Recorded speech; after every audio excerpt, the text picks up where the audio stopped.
Are there spirits or dark forces that can take over the mind or prevent people from being successful materially? And you want me to read part 2?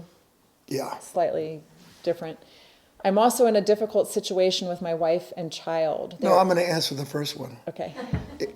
It's a dark spirit that's told you need to succeed materially. You don't see how wrapped up you are in the idea of a relationship between self-worth and possession. That's what possesses you. It's a cultural idea. It's actually, at the root of it, it's a religious idea. That somehow a prosperous man or a prosperous woman is someone who can walk around and reveal the effects of what they've done in their society. That is not what a prosperous person is.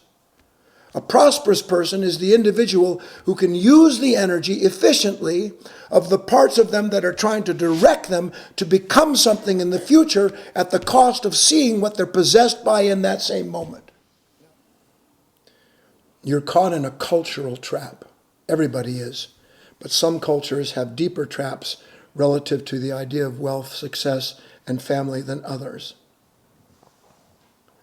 You're not going to succeed ever in this life by trying to please what other people believe your purpose in life is.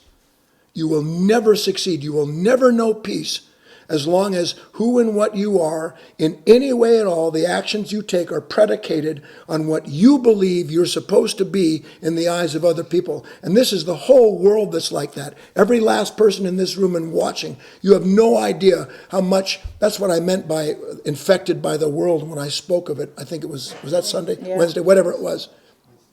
You have no idea that the actions you take are all, they're all the fearful movement of trying to avoid someone in your family or that you know disapproving of what you've done and who you are. All of it's rooted in that you would be left alone and without family were you to ever to do in your heart of hearts what you know is true. So everything that happens, including the malaise that this man is talking about, I know it well. I'm so darn confused and I've got all these contradictory thoughts and feelings, and then I start to think this, and then something from my culture says, no, that's not right. And I get to a point where I'm paralyzed, literally paralyzed by thought. And what you have to understand is that you will never be the man who gets up from in front of the spring like Christ talked about and picks himself and is caught up, as long as you allow that part of your consciousness to dictate who it is and what you're supposed to be. Who the heck cares what people think about you? Do what's right. Everybody knows what right is. It's right to be a decent human being. It's right to make a living to take care of your family. It doesn't matter what kind of living you make to take care of your family. You do it. If you have responsibility, you go and you pick up cigarette butts in the street if that's how you have to do it, because you have a responsibility to do it. But if you're past the point in your life where you have to be responsible to that, then you have to be responsible to the rest of these cultural, these captive cultural ideas that hold you captive, and begin to do the right thing at the right time in spite of.